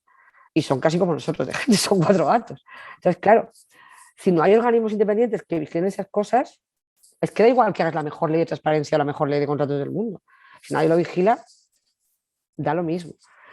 Y luego, yo es verdad que hay una cosa que tiene menos que ver con la transparencia y la corrupción, pero para mí sí lo tiene con la transparencia y con el tema que tiene con todo lo que tiene que ver con los derechos de la ciudadanía, que es que tiene que haber una rendición de cuentas, sobre todo en temas como las ayudas públicas. O sea, tú no puedes anunciar una ayuda para no sé cuántos 1.000 millones de hogares y que en 6 meses la hayan recibido 4 y no pase nada. Y no haya nadie ahí que te exija mirar qué pasa con el proceso, si es fácil, si no, si la gente llega. O sea, estamos obligando a la gente ahora a pedir ayudas todas online cuando son ayudas para gente que está en problemas, situaciones muy complicadas, y igual tampoco es tan fácil. O sea, a mí, que soy experta en esto, me cuesta rellenar una solicitud de ingreso mínimo vital o hacer un trámite online que flipas. O sea, no me quiero ni imaginar. Entonces, yo creo que si tuviera poder sería organismos independientes tanto en transparencia como en contratación y sobre todo mejorar la ley de transparencia para que incluyera de forma por defecto que tuviera que publicar muchísimas más cosas que ahora no se publican. Reparto de publicidad institucional, reuniones con los lobistas y qué documentos se dan, todo lo que tiene que ver con todo el personal que trabaja en la administración pública, los asesores de los que hablábamos, todo eso. Y supongo que si tomáramos el punto de vista contrario, la gente te diría que esto es un palo, ¿no? Es ineficiente, alienante, Pero es que no es, burocrático. No, pero es que por no, entender ya. con qué contraargumentos te encuentras tú. Bueno, depende del tema, porque nosotros cuando nos hemos reunido con cargos públicos o políticos para hablar de la regulación del lobby nos decían, bueno, es que si la gente sabe con quién me reúno lo va a malinterpretar. Es que, claro, la gente va a decir que es que me reúno mucho con el de Repsol. Bueno, es que igual te estás reuniendo mucho con el de Repsol y muy poco con Ecologistas en Acción. No sé. Y está bien que se vea, ¿no? Para que tú igual te des cuenta de que estás feo y regules un poco con quién hablas y no hables siempre con los mismos. Entonces, eso es lo que más se dice. El tema de la ineficiencia, yo creo que es muy importante que entendamos que la mayoría de veces cuando se habla de ineficiencia y de burocracia, no tiene tanto que ver con los sistemas de control, sino con cómo se aplican y quién los aplica. Es lo que hablábamos antes de un organismo investigador. Claro, es que la ley de contratos es complicadísima porque yo tengo que hacer 20.000 cosas para poder aprobar un contrato que no entiendo. Y yo digo, toda la razón del mundo, tú necesitas que haya una persona ahí que se dedique a en esa universidad llevar los contratos públicos. Y que sea especialista en esto y los lleve esa persona. Pero lo que no podemos hacer es quitar barreras de control para que sea más fácil. O sea, hay que encontrar un equilibrio ahí. Entonces, claro que hay trámites que son burocráticos, pero también hay gente especializada en eso. Y se puede intentar evitar que sea menos burocrático para que sea más fácil, pero sin quitar controles. La tendencia que hay últimamente, sobre todo en contratos públicos, es, en lugar de pensar cómo hacer el proceso más sencillo o qué tipo de perfiles tienen que llevar los contratos en cada organismo y que no les parezca normal que un investigador se quite la bata para licitar un contrato público, que no debería ser ni medio normal. O sea, en lugar de hacer eso, lo que se hace es, pues quitamos controles. Jauja. No sé, igual el mayor problema no son los controles. Igual el mayor problema no es ese. Igual el mayor problema es que todo el proceso, porque al final, por ejemplo, cuando el Tribunal de Cuentas revisa contratos, revisa que están todos los papeles firmados a fecha de que fuera y tal, no revisa si hay una corrupción ahí. Entonces, igual la vigilancia que hacemos es un poco de chichirao, porque estamos más centrados en que el papel esté perfecto a que si le has dado el contrato a tu primo. Entonces, hay que encontrar un equilibrio, sí, pero prefiero que ese equilibrio suponga que hay que poner una persona extra en un departamento para que se encargue de contratos y no se quiten los controles, a que se haga como se está haciendo últimamente, que además con la excusa de los fondos europeos es jauja. Si es para fondos europeos, se puede dar todo así a cholón. Es como, hombre, no, que es muchísimo dinero. Vamos a tener como con el plan E, no sé cuántos años después diciendo todo esto, había 27.000 casos de corrupción en ayuntamientos, en comunidades autónomas. Es que hay que intentar encontrar un equilibrio. Vale.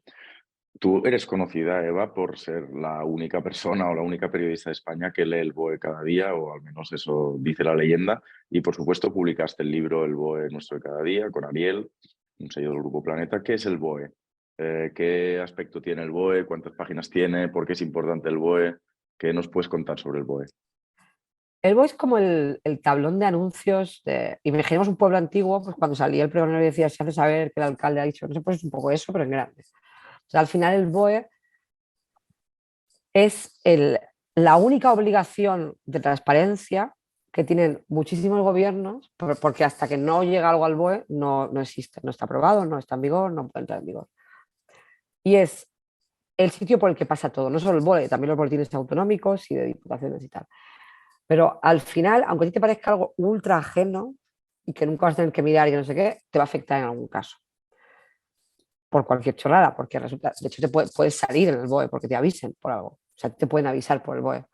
Porque te está intentando localizar, no te localizan y te avisan por el BOE. A mí nunca me han avisado, me haría mucha ilusión, pero no. Pero sí que, o sea, te pueden avisar, por ejemplo. Al final, por el BOE pasa todo. O sea, nada que te afecte, que te vaya a afectar a partir de mañana, va a existir ni va a ser verdad hasta que pase. Por eso, punto uno, todos los anuncios que se hacen y todo lo que se vende hasta que no esté en el BOE, yo no me creo ni el peo, porque luego o no es verdad o no se llega a hacer o no tiene nada que ver con lo que se ha anunciado. Y luego que es aburridísimo. Yo no creo que sea la única. O sea, hay muchos periodistas que lo leen alternativamente, así cada día, en plan, sin parar, desde hace más de 10 años, seguramente no. Pero para mí el BOE es el sitio en el que de verdad se habla de políticas públicas. Porque cuando hablamos de periodismo político, hablamos de lo que le ha dicho Pepito Juanito y a mí eso no me interesa. Es lo que hice durante muchos años cuando yo estaba en el mundo. Y no me interesaba. O sea, no era el periodismo político que yo quería hacer. Entonces, es el sitio en el que están las políticas públicas. Y significa todo lo que se decide en la Administración General del Estado y en algunos casos en otras administraciones. Y para mí, o sea, yo no creo que todo el mundo se lo tenga que leer, porque es aburridísimo. ¿Cuántas páginas tienen? Depende del día. O sea, un miércoles bueno de fin de año después de Consejo de Ministros, no lo acabas. En agosto así está más relajado. De todas formas, yo no me lo leo entero. O sea, yo me miro todos los títulos, me marco lo que creo que puede ser relevante y eso sí me lo estudio a milímetros. Pero además estamos en una época en la que el BOE cada vez es más relevante porque los gobiernos están abusando de los decretos ley a lo bestia. Claro, un decreto ley, hasta que no llega el BOE no sabes que se ha aprobado. Y estamos hablando de decretos de 200, 300 páginas que mezclan 200 normas en una. Es un poco locura. Pero es verdad que es aburrido, pero alguien tiene que hacerlo, alguien tiene que vigilarlo, porque ahí es donde está la chicha, donde está la política de verdad, donde está lo que de verdad se ha aprobado. ¿Qué calidad tiene el derecho que se genera en el BOE? ¿Es derecho de calidad? ¿Es suficiente? ¿Es insuficiente? ¿Es excesivo? ¿Se está abusando de la producción de derecho? ¿Qué te encuentras tú en el BOE? Eh, Cada vez es peor. Yo no soy abogada, yo no he estudiado Derecho, pero desde mi punto de vista como lectora que tiene que entenderlo, persona que tiene que leerlo y entenderlo y explicarlo, para mí cada vez es peor por dos cosas. Por un lado, porque al haber cada vez más decretos ley más gordos que mezclan más cosas, por ejemplo, es más caótico todo, porque cambia todo en 27.000 cosas y tal. Y por otro lado, porque yo tengo la sensación, y esto es una sensación personal basada en estos 10 años de lectura, de que esta cosa política, de que cada vez es más importante el relato, o sea, cómo se dice lo que haces, cómo se cuenta lo que haces, que lo que haces en realidad. Si nos fijamos, por ejemplo, las veces que sí que hemos podido acceder a los nombres de los asesores de los ministros, por ejemplo, y también de los grupos parlamentarios, esto se ve mucho en los grupos parlamentarios, cada vez hay más asesores de comunicación y menos asesores técnicos, digamos, o sea, gente que sepa o de la materia o escribir leyes. ¿Qué significa escribir leyes? No significa solo escribirlas de forma clara y tal, sino saber qué leyes hay en ese ámbito, qué tienes que tener en cuenta, o sea, muchísimas cosas. Y luego están las prisas también, que claro, cuando estamos en plan, tenemos que aprobar algo corriendo mañana porque el debate del día hoy es este y hay que responder a esto corriendo, ¿qué pasa? Que de repente se aprueban normas que, o sea, yo a veces tengo que hacerme con algunos decretos ley, sobre todo, esquemas, pero esquemas en la pared de este artículo cambia la disposición de aquí, pero según la regla de esta otra de aquí, o sea, es un puñetero caos. O sea, la pandemia se vio de forma muy clara, pero ahí tenía justificación porque estaban aprobando cosas todo el rato. Pero después de la pandemia ya dices, ostras, pero por favor, puedes tener un poco de orden. Y es totalmente caótico, pero caótico a niveles de... Claro, yo de repente me siento como que entiendo algo que no entiende nadie. O sea, salen decretos y la gente dice, no, pero esto es... No, no, no dice esto. Sí, no, no, porque hay una disposición que dice que esto según la redacción del año tal, y es que esto está abajo, no está justo en el bloque que se habla de esto, está metido ahí en medio de otra cosa y no lo has visto. O sea, la única forma de que no se te escape nada es leértelo de arriba a abajo al detalle y mirar cada norma que se cambia, la original y ver que, o sea, es que es una puñetera locura. Entonces, cada vez es peor como está escrito.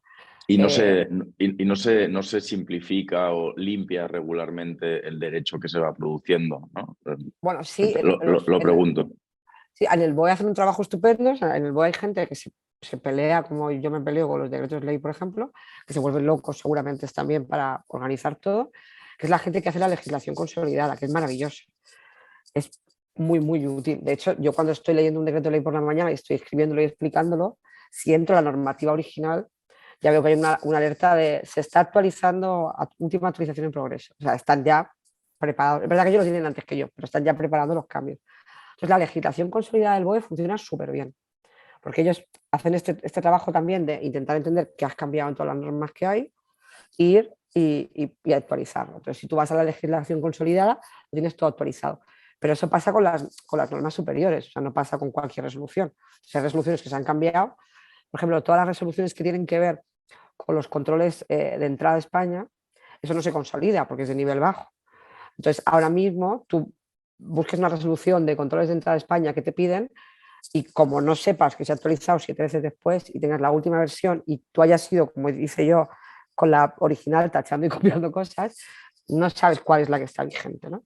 Y esto pasa con la gente del boletín que hace un trabajo de la leche. Pero en algunas comunidades autónomas no hay legislación consolidada, en la mayoría, de hecho. Entonces, tú ves una norma, te crees que esto es así y no, espérate. O sea, mira a ver qué cuántas modificaciones ha tenido, que vete a saber si las encuentras y ve cambiando todo.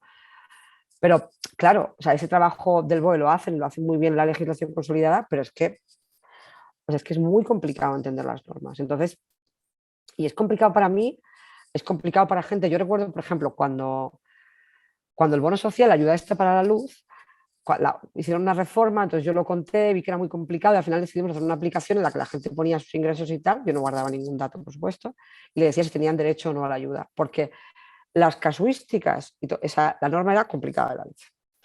Entonces colaboramos con la CNMC para hacer esta aplicación, para mejorar esta aplicación y que directamente ya tú pusieras tus datos y saliera un formulario en el que solo rellenabas tus datos personales, ibas a tu eléctrica y le decías, dame el bono social con este papel que me han dado aquí.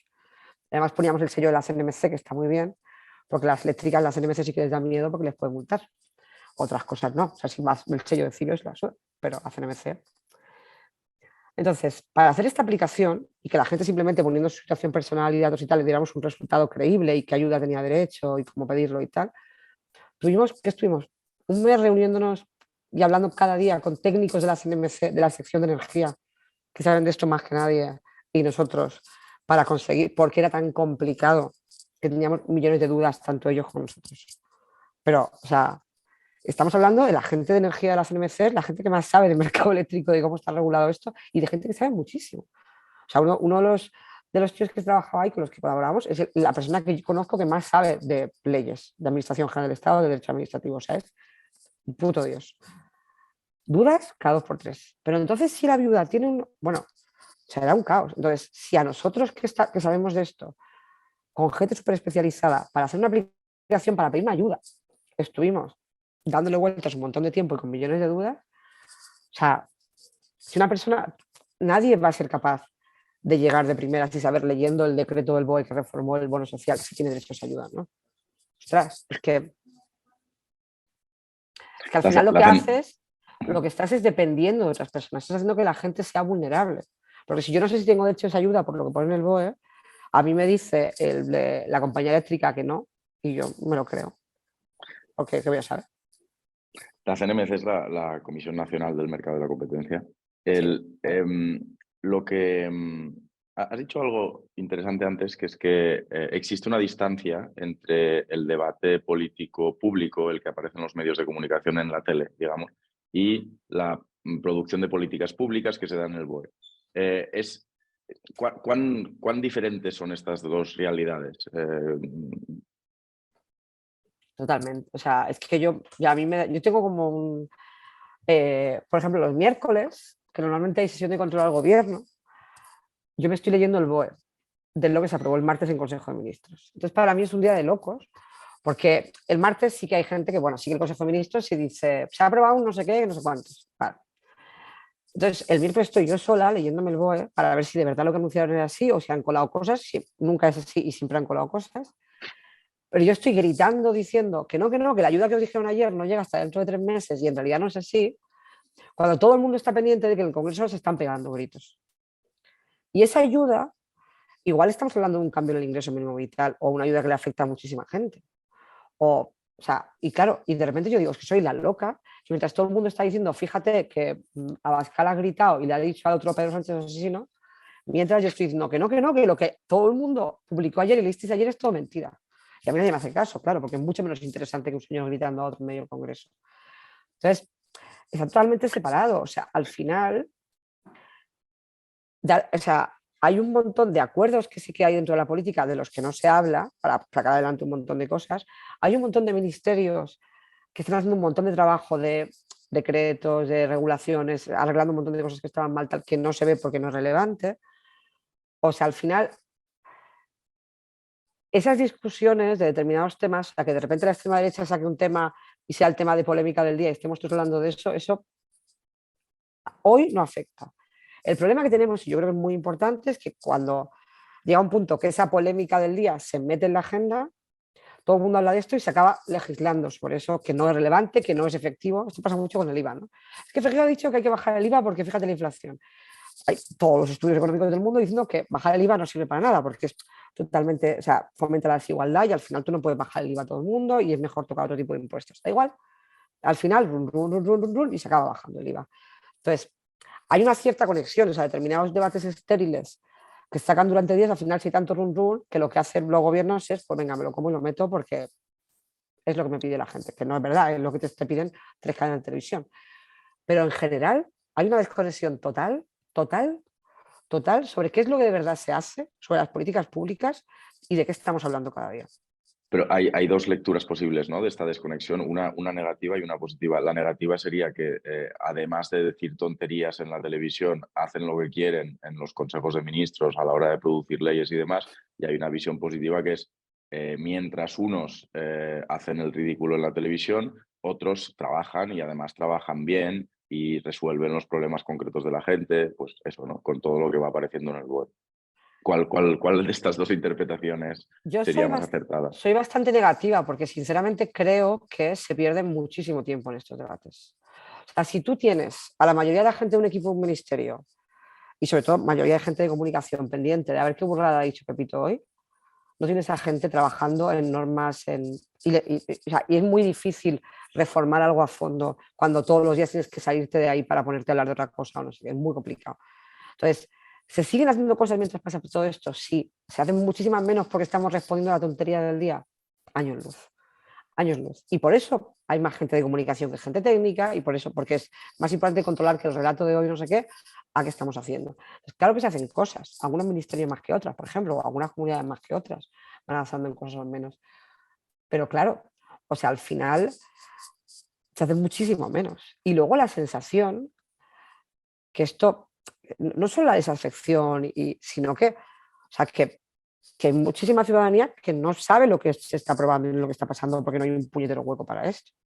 O sea, y al final es que fíjate, yo hablo mucho del tema de Irene Montero porque me parece muy relevante. A mí hay cosas que creo que a mí no me gusta cómo están hechas, o sí me gustan, no es una cuestión de defensa, ¿eh? Pero cuando se habla de Irene Montero en los medios, se habla en determinados términos, ¿no? Pues fíjate, Irene Montero, Pablo Iglesias, la no sé qué, la feminista, pum, pum, pum, pum. O sea, tiene una producción normativa que flipas el Ministerio de Igualdad, pero que flipas. Esto no hay consciente, porque estamos hablando de otras cosas hoy en el Montero. O sea, a mí Por eso no me ejemplo, interesa tanto. No, que producen muchísimo. O sea, hay un montón de normas, de regulaciones, de decretos que han ido aprobando para mejorar cosas concretas que no han tenido cero bolas, o sea, que producen bastante. Hacen bastantes cosas que no se ven tanto.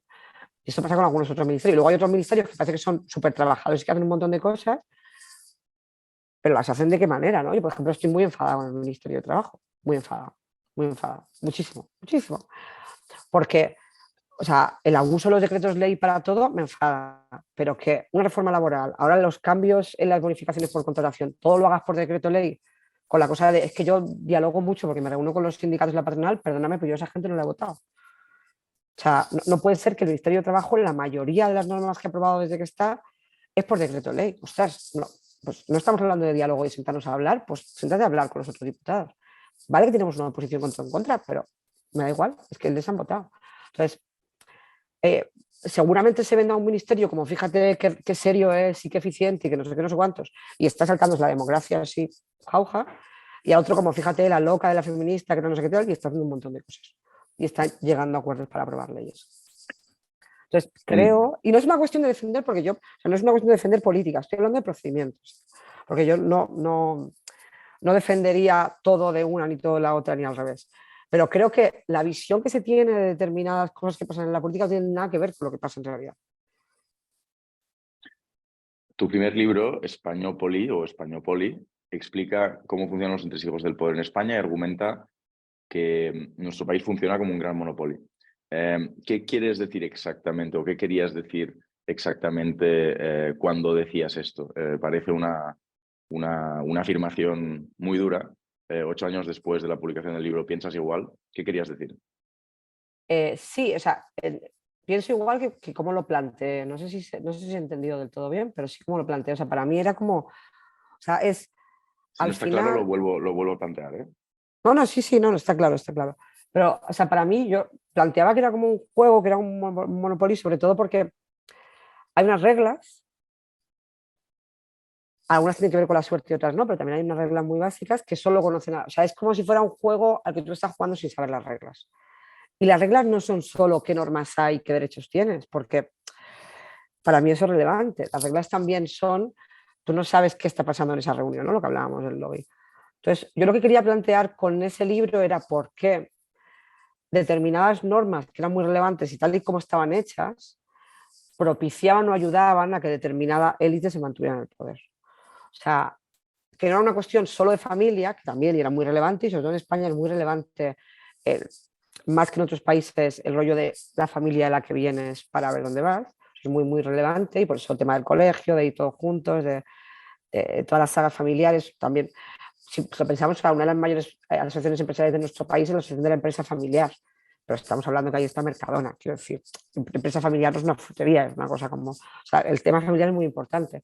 Pero a mí me interesa sobre todo explicar o sea, qué normas en nombramientos, en contratos, en cómo estaba estructurada la administración, qué normas permitían que esa élite se fuera como manteniendo y que eso no cambiara y que esa élite tuviera determinadas oportunidades y no otras, ¿no? Como la legislación de indultos al final había favorecido a determinadas élites, como determinar la ley de contratos, como los nombramientos, como... Sobre todo porque para mí no era una cuestión toda negativa de es que están los poderosos y los no y vamos a morir todos y nos debemos conformar, sino de no, ¿por qué esos poderosos se mantienen? ¿Y por qué hay esas desigualdades a la hora de ejercer nuestro poder como ciudadanos o no? Entonces quería ver, sobre todo explicar, aparte de explicar un poco de Marro, de quiénes eran, las relaciones, qué terapias habían hecho, que es muy interesante, por qué habían podido hacer eso. O sea, qué reglas en el juego están mal Mm. y Eh, permiten que haya eh, una élite que tenga determinado poder sobre todo. entonces, cómo funcionan los entresijos del poder en España? ¿Cuáles son las principales redes de poder que existen en España? ¿Dónde está localizado el poder en España y cómo funcionan los mecanismos que has descrito? ¿Cuáles son los mecanismos que has descrito ahora, que Bueno, estabas describiendo? hay una parte muy importante que es lo que decíamos que es familiar, que tiene que ver con pues, en qué familia creces, con quién te relacionas desde pequeño en el colegio, con ese tipo de partes y es muy, muy, muy relevante porque al final mmm, esto yo lo hablaba mucho cuando trabajaba en El Mundo con mis amigas periodistas porque los chicos tenían una liga de medios y jugaban contra otros periódicos, ¿no? Cuando yo estaba en Barcelona. Y te das cuenta de que cuando había una plaza en La Vanguardia, llamaban a otro tío que jugaba en la Liga de Medios porque se conocían todos, ¿no? Y eso era como, o sea, está pasando algo aquí que no tal. Y ahora, por ejemplo, ahora en Madrid tengo un grupo de amigas, mujeres periodistas, las que quedamos a tomar vinos y nos pasamos cosas. Era como vamos a tener nuestra, no voy a montar una Liga de Medios, me voy a tomar unos vinos que es mucho más agradable. Pero que hay que, o sea, al final las redes de poder son eso. O sea, tú conoces a gente de siempre por familia, por ambiente, por tal, y a la hora de llamarle para algo, llamas a tu primo Pepito y no llamas al mejor cualificado para el puesto porque no lo conoces. Entonces, por eso cuando se habla de procesos abiertos, de contratos públicos abiertos, nombramientos en los que yo pongo un anuncio y cualquiera se puede presentar, ahí te obligas a tener que conocer, igual a conocer a la mejor persona para ese puesto que no la has conocido en tu vida. Pero cuando estamos hablando de nombramientos a dedo, darle algo a tu primo Pepito, o un contrato, o un puesto, tal, es cuando ese tipo de normas que permiten la arbitrariedad son las que permiten que el poder se perpetúe y que ese poder de relaciones, familia, tal, se perpetúe. Y luego hay una cosa muy, o sea, está el poder económico, hay determinado tipo de sectores, energética, banca, ahora sobre todo grandes superficies, también supermercados otra vez, ese tipo de telefonía y similares, tienen un peso tan importante, tan importante, que estamos hablando de gente que se reúne, o sea, hay empresas que una vez al año, o sea, asociaciones empresariales que una vez al año se reúnen con el presidente del gobierno que esté, sea quien esté, y los titulares, todos titulares, los empresarios dicen que tal, y son 4 los gordos, ya está, no son los empresarios de este país.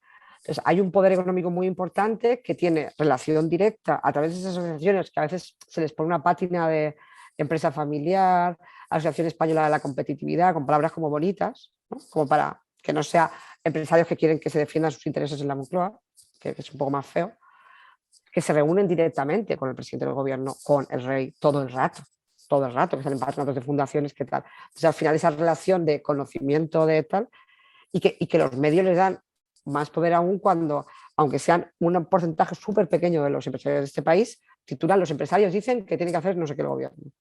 A mí lo que me digan los empresarios, sinceramente, no te he votado. La frase no te he votado la digo mucho, no te he votado, no me interesa. Y luego hay un poder político, claro, que tiene mucho que ver, o sea, por eso que es un poco familiar, redes, el económico, y hay un poder político que ahí es de los únicos que sí se puede ascender, incluso aunque no vengas de una familia muy súper pro. Básicamente haciendo lo que hace un buen político que quiere ascender, que es no pelearse con nadie, ¿no? Como hizo Rajoy, por ejemplo, no tenía enemigos, ¿no? Pues ya está, para arriba, para arriba, para Pero arriba, ¿no? Juan Rocho, Amancio Ortega no eran nadie cuando nacieron. Nadie. Bueno, quiero decir, eran personas, que es todo lo que se puede ser, pero Bueno, eran personas ya con, o sea, no, tampoco venían, no vivían en la Cañada Real, ¿eh? Quiero decir que a veces se vende mucho este rollo y estamos hablando de personas que se han enriquecido en ambos casos y sobre todo en el caso de Amancio Ortega con condiciones laborales que aquí son ilegales. Entonces, claro que sí que pero fíjate, cuando alguien habla de cómo alguien ha ascendido en el poder económicamente viniendo de la nada, siempre ponemos los mismos ejemplos, ¿eh? No tenemos muchos. No, no, la verdad es que No, no, nunca me ha interesado, por eso habría... y No, siempre lo se que habla estoy de intentando Amancio entender Ortega es, porque creo que no hay ejemplos, tampoco muchos bueno, creo más. que se habla Entonces, de Amancio Ortega porque Inditex es la primera, o ha sido durante sí, mucho tiempo la primera cotización bursátil, ¿no? Española. Pero no, estoy intentando entender si lo que criticabas en ese libro, o sea, o si lo que describías en ese libro es como lo que se estudia en sociología, ¿no? En la universidad, a saber que, pues bueno, pues que existen factores sociológicos que determinan o que influencian nuestras vidas, o si querías decir algo más concreto denunciando determinadas redes de poder, pues no sé, lo que ocurre, ¿no? La corrupción que se puede dar en el Opus Dei o eso, en las ligas de fútbol de medios, o algo más concreto o algo más abstracto. claro, es que el libro va de muchas cosas, me cuesta, entiendo que no te lo has leído, pero me cuesta un poco porque como es como tiene muchas piezas, es un poco complicado, pero no, el objetivo del libro es contar qué personajes hay más importantes en qué ámbitos de poder, qué relaciones tienen entre ellos, qué normas permiten que esas personas que tienen poder se perpetúen y sigan teniendo muchísimo más poder, como pues, lo que hablábamos del lobby y tal, y cómo se habían formado esas élites de poder dependiendo del caso. Qué importancia tenía la educación por un lado, qué importancia tenía el cómo funciona dentro de los partidos políticos todo. En la parte política que tampoco tal, es un poco cómo todos se ayudan entre todos, sean del partido que sea, porque está bien como una élite especial. O sea, a mí lo que me interesaba en el libro era, por un lado, describir cómo era la situación y contar casos concretos de corrupción en determinados ámbitos, pues este ministro que indultó a su hermano, este que se llevó contratos de tal, este que está pasando de eléctrica, o sea, ¿qué pasa con las puertas giratorias? ¿Por qué pasa eso con las puertas giratorias? ¿Por qué se permite? O sea, por ejemplo, cuando yo hablo de puertas giratorias en ese libro, me interesan dos cosas. ¿Quiénes? Bueno, tres. ¿Quiénes? ¿Por qué pueden hacerlo? ¿Por qué la ley permite determinadas cosas? ¿Y por qué se van todos a energéticas y no a otro tipo de empresas? O sea, explicar un poco por qué es tan jugoso eso. Porque las energéticas dependen muchísimo de lo que se legisle. Muchísimo, muchísimo para sus ingresos. Entonces, claro que es relevante. Entonces, lo que yo quería contar con ese libro no era todo es, o sea, no era una cosa de todo es, hay cuatro poderosos, siempre son los mismos, siempre es así. No, no. ¿Cómo llegan? ¿Quiénes son los que manejan el cotarro ahora? Son estos señores. Vale. ¿De dónde han salido? ¿Se conocen entre ellos? ¿De qué se conocen? ¿Y por qué tienen tanto poder? O sea, ¿qué leyes les permiten tener ese poder y cómo han llegado ahí? Y respecto al tema de las puertas giratorias, ¿cómo crees que se puede? Entiendo que cuando uno es, no sé, ministro de Hacienda, pues es ministro de Hacienda porque ha tenido responsabilidades importantes anteriormente, quizá en el sector privado, y que después de ser ministro de Hacienda puede llegar a pretender volver a tener responsabilidades importantes, quizá también en el sector privado. Entonces ahí hay una... ¿Cómo se resuelve este problema, ¿no? Que es que la gente que llega muy arriba en lo público, pues es gente que puede tener carreras muy importantes en lo privado o querer tenerlas después de Pues ocupar cargos públicos. cumpliendo la ley. Tenemos una ley muy buena sobre conflictos de interés y compatibilidades de cargos públicos. Tenemos una ley muy buena que dice claramente que tú no puedes estar en los 2 años siguientes a tu cese en una empresa en la que se haya visto afectada por tus decisiones. Eso significa que si tú estás en un consejo de ministros, aunque tú no seas ministro del ramo, de lo que sea, tú has estado en ese consejo de ministros. Tú no puedes estar en ningún. Y, sinceramente, ponte 4 años de legislatura, en un consejo de ministros se ha tratado de todo. Si nos ponemos estrictos cumpliendo la ley, tú no puedes trabajar casi en nada en esos 2 años. Pero para eso están las pensiones compensatorias, para que tú durante ese tiempo, si no trabajas, tienes una pensión para compensarte porque estás perdiendo 2 años de poder trabajar en eso. Eso por un lado, y eso no se cumple. Y luego hay una oficina de conflictos de interés, otra vez el organismo que vigila. Esto pasa todo el rato. O sea, tenemos una norma que está bien, pero el organismo que lo vigila es de Chichinabo, no al viento. Son muy poca gente, apenas con recursos. Entonces no pueden investigar bien caso por caso qué está haciendo Pepito ahora donde está trabajando. Y luego se hacen a veces trapis de, bueno, yo no curro en Endesa, pero curro en Enel, que es la filial chilena, que no sé qué. Claro, para esto hay que controlarlo. Pero la ley está bien. A mí cuando se me dice, por ejemplo, habría que alargar el periodo de enfriamiento 5 años. No, hombre, no. O sea, la gente tiene que volver a trabajar. No sé. tiene que tener derecho a volver a trabajar, ¿no? Yo prefiero que se aplique de forma estricta y se vigile. Otra cosa es por qué no, desde la sociedad, no nos parece mal de cara a la empresa, o sea, que una empresa contrate a una persona que no tiene ningún conocimiento sobre ese tema porque fue ministro. O sea, yo si fuera accionista de, no sé, de Iberdrola, diría, pero ¿por qué has contratado a este señor que no tiene ni puñetera idea? O sea, y me parecería mal. Entonces, a mí me daría vergüenza aceptar un trabajo para el que no estoy preparada o del que no tengo ni idea. Pero esto es una parte más cultural, yo creo. Lo que no podemos es vetar para siempre a los cargos públicos para tener otro cargo. Pero es que no estamos hablando de eso. O sea, los casos que hay de puertas giratorias más polémicos ahora, estamos hablando de gente que, un señor que fue nombrado director general en el Ministerio de Industria para llevar las ayudas todas las ayudas del plan PIBE y todos estos, para llevar eso. Un señor que venía directamente de ser el presidente de la patronal de la fabricación de automóviles durante 10 años, directamente. Pues igual tenemos un problema. Entonces, el problema no es tanto que se habla mucho de pues, el periodo de enfriamiento de 5 años, no, que se aplique la ley tal y como está de forma estricta y alguien lo vigile. Y en todo caso hay una parte cultural, porque yo puedo decir qué fuerte que Pepito, el ministro de Este no tiene ni idea, se vaya a Iberdrola, pero no hay ningún, parece que no hay reproche social, que es como, es que es todo así, es que está todo mal. Bueno, pues igual no debería ser todo así y no debería estar todo mal y hay gente que no lo hace. O sea, hay ministros que no se van luego a Iberdrola. Tengo una última pregunta sobre los cargos de libre designación. Tengo entendido que existe un problema con los cargos de libre designación, que es que la motivación de la elección de dichos cargos no está basada en baremos reglados, sino que es opaca, es decir, que no tiene que justificarse. ¿Puedes hablar sobre esta cuestión y sobre los cargos de libre designación en general? Es generalizado, pero no solo los nombramientos. O sea, uno de los mayores problemas de la transparencia es que nunca se incluye tener que justificar cómo tomas tus decisiones, que para mí es una de las partes más importantes, ¿no? Antes hablaba mucho del lobby, se me ha olvidado contar esto y tiene mucho que ver. O sea, al final es, por ejemplo, cuando tú apruebas una ley, ¿no? Tú tienes que hacer un informe económico y normativo un poco para ver qué consecuencias se supone que va a tener. Son unos informes de Chichinabo los que se publican. O sea, no, es imposible que tú de ahí saques conclusiones de que de verdad alguien se ha pensado las cosas, que seguramente se lo habrá pensado, pero no lo explican, ¿no? Y ha pensado, bueno, tenemos este problema, podemos solucionarlo así o así. Podemos solucionarlo así porque hemos visto que así, bueno, esto no ha pasado casi en la vida. Los informes que hacen para aprobar una ley casi nunca incluyen toda esa información. Y con los nombramientos pasa igual. O sea, al final, si ya lo que hablábamos antes de esta distinción, si ya el personal eventual, ahí no tienes ni que publicar, ni que decir nada, ni que poner un anuncio, ni nada, es dicho a este a dedo sin tener que justificarlo ante nadie.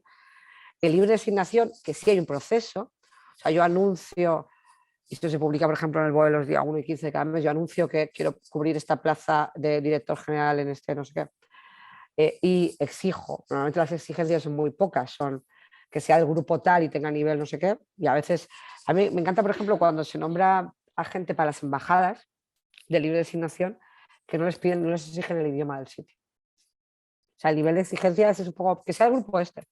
Y dices, bueno, pero si se va a ese país, ¿no? Le puedes exigir el idioma, o por lo menos el inglés, si es un país con un idioma raro, que yo que sé que es más complicado. En la mayoría no lo ponen como exigencia. Cuando es algo en Francia, sí, la embajada francesa es muy tiquismiquis con que hablen todos en francés, pero es verdad que me llama la atención que en muchísimas ofertas de libre designación en embajadas en otros países no pongan como requisito ningún idioma. Es como, pero bueno. Y sí que es verdad que en esa parte del proceso al final dicen, ya hemos elegido a Pepito para este puesto, pero no te dicen por qué. Pues también pasa con los contratos. Hemos dado este contrato a esta empresa, se han presentado 3, le hemos dado esta, y ponen una coletilla genérica porque tenía la oferta más ventajosa para la administración. Ya cabrón, pero me puedes explicar qué. Entonces, y fíjate, me sabe mal no haberlo dicho al principio, pero es una de las cosas más importantes a la hora de transparentar qué es lo que pasa, porque además lo entenderíamos mejor. O sea, si durante la pandemia hubiéramos entendido mejor por qué se tomaban las decisiones, hubiéramos acatado todo mejor, hubiéramos entendido, no hubiéramos pensado que era todo totalmente arbitrario. O sea, la sensación como ciudadanos de decir, es que ponen normas arbitrarias, o esto lo hacen por joderme, o esta burocracia es porque sí, es bastante desoladora. Entonces, al final, hay un problema muy importante en que, y tiene mucho que ver con cómo infantilizan a la ciudadanía y no te tratan como adultos, es, no, me tienes que explicar por qué has tomado esta decisión. No, porque queremos que, no, pero ¿por qué? ¿Cómo lo has evaluado? ¿Por qué has elegido a este señor y no a otro? Y eso en todo. Y también en cuanto se firma un contrato, cuando se aprueba una ley importantísima, el análisis este de impacto normativo es un bluff y el de impacto económico es un bluff, y cuando se publica, o sea, es que para nombrar a alguien por libre asignaciones, pues elegir a este y ya está. Y eso es un problema muy, muy importante de la transparencia, porque al final te dan el resultado, pero si tú no entiendes cómo se toman las decisiones, pues te puede parecer que todo está mal. Pues no, como conclusión añadimos la elección de cargos a los problemas de contratos y de lobbying, ¿no? Como Ahora, principales. la explicación de cómo se toman las decisiones en general. Vale. O sea, obligar a rendir cuentas, a argumentar por qué has tomado una decisión y no otra. Bueno, pues Eva, siempre terminamos las entrevistas con una pregunta que es si podrías recomendarnos a una persona a la que me interesaría que invitáramos al canal, a la que te gustaría oír hablar durante un rato. Uy, hay un montón. Hay mucha gente que me gustaría. Puede ser cualquiera. Madre mía. Quien quieras. Si habla español es más sencillo, pero si no. A mí me gusta mucho y sobre todo me gusta cuando habla despacio y puede extenderse y hablar mucho Belén Copegui. Belén Me Copegui. gusta mucho, sí, me gusta mucho como cuando reflexiona sobre algo a fondo y no sé qué, y me gusta mucho escuchar. Pues lo intentaremos. Pues muchísimas gracias, Eva. Ha sido Gracias a un vosotros. placer. Espero que te hayas sentido a gusto y Sí, muchas gracias. gracias, hasta luego.